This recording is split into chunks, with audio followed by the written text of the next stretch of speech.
नमस्कार, एफिडेविट पर आप देख रहे हैं देश दुनिया का हाल। मैं हूं रमशा। लखीमपुर खीरी में सुरक्षा एजेंसियों की हलचल बढ़ गई है।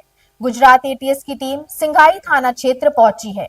बीते दिनों सिंगाही निवासी मोहम्मद सुहेल को गुजरात के बनासकांठा जिले से गिरफ्तार किया गया था, जिस पर आतंकवादी गतिविधियों से जुड़े होने और देश भर में हमले की साजिश रचने का गंभीर आरोप है। जब गुजरात की एंटी टेररिस्ट स्क्वाड की टीम स्थानीय पुलिस के साथ सुहेल के घर पहुंची, बताया जा रहा है कि एटीएस टीम सुहेल की गिरफ्तारी के बाद अब उसके नेटवर्क, संपर्कों और गतिविधियों की तफ्तीश में जुटी है।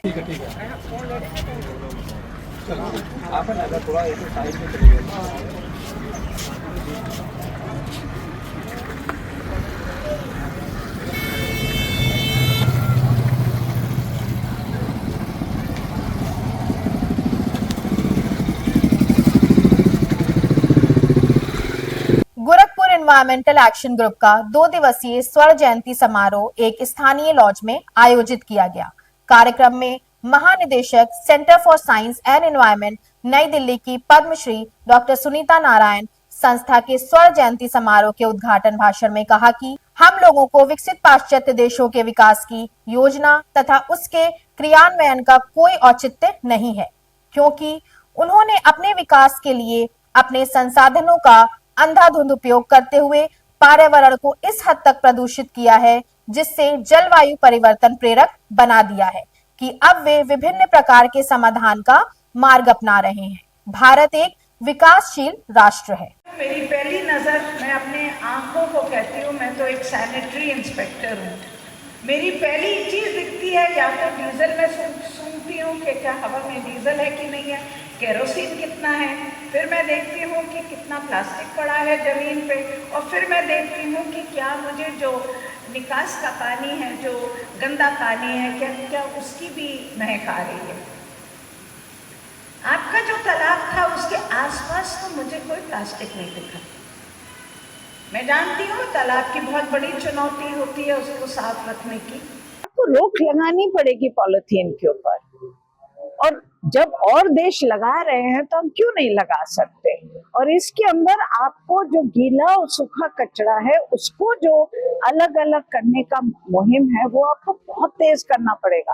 अभी क्या हो रहा है शहरों के अंदर कि आप उस दिन भी बात हुई थी, आप गीला और सूखा अलग करते हैं अपने घर में, फिर आप देखते हैं म्यूनिसिपैलिटी वाला आया और उसने दोनों मिला के वो ले गया। तो आप भी कहते हैं मैं क्यों कसरत करूं, क्या फायदा है मेरा। जब तक हर शहर का, गोरखपुर के जो हमारे पास आंकड़े हैं, आपका 60% हाँ जो कूड़ा है वो गीला है। आप ये सोच लीजिए, अगर आपने गीला अलग किया और उसका या तो कंपोस्ट बनाया या बायो सीएनजी करी या घर के अंदर आपने कुछ कर लिया, तो आपने उसको गीला और सूखा अगर वो मिक्स नहीं होगा तो सूखे का आप अलग से समाधान कर सकते हैं। लखनऊ के मशहूर टुंडे कबाबी में अज्ञात कारणों से आग लग गई। ये घटना रहीम नगर स्थित टुंडे कबाबी की है। मौके पर पहुंची दमकल की 3 गाड़ियों ने बड़ी मशक्कत के बाद आग पर काबू पाया। आग लगने से टुंडे कबाबी का जनरेटर व दुकान का सामान जलकर खाक हो गया। घटना में किसी के हताहत होने की सूचना नहीं है। आग लगने की वजह अभी साफ नहीं हुई है।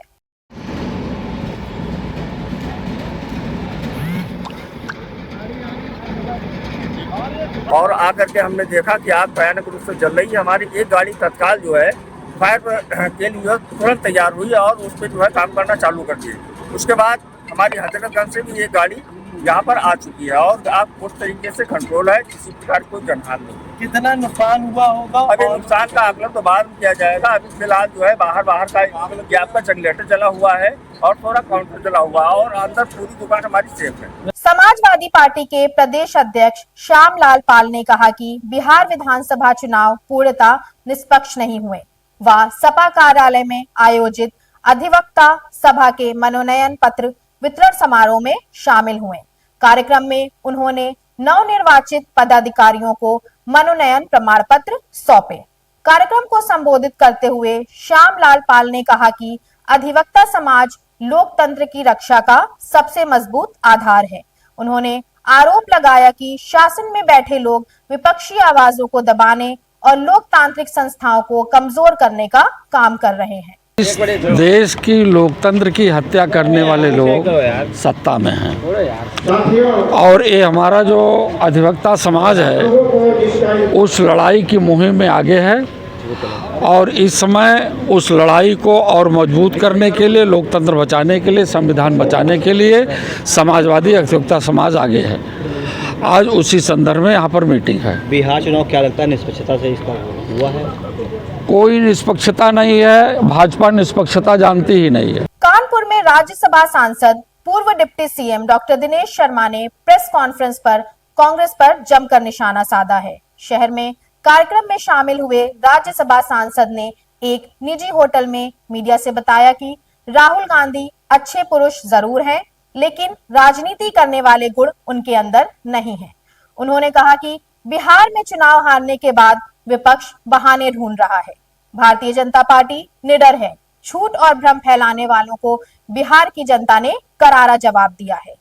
बिहार की जीत के बाद राज्यसभा सांसद डॉक्टर दिनेश शर्मा ने दावा किया कि 2027 के चुनाव में उत्तर प्रदेश में भी भारतीय जनता पार्टी प्रचंड जीत दर्ज करेगी। जी अच्छे व्यक्ति हैं, अच्छा बोलते हैं, लेकिन राजनीति के लायक मैं समझता हूं कि अभी उनमें वो जो राजनीतिक गुण होने चाहिए तो उसका अभाव है।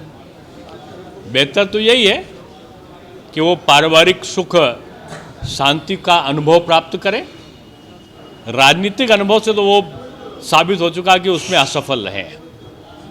अब पारिवारिक क्षेत्र में उनके पास अवसर है आगे बढ़ने का और मैं समझता हूँ उस अवसर को वो बनाएंगे। आपको जल्दी कुछ अच्छा समाचार मिलेगा। अब मुझे दीजिए इजाजत। देखते रहिए एफिडेविट। धन्यवाद।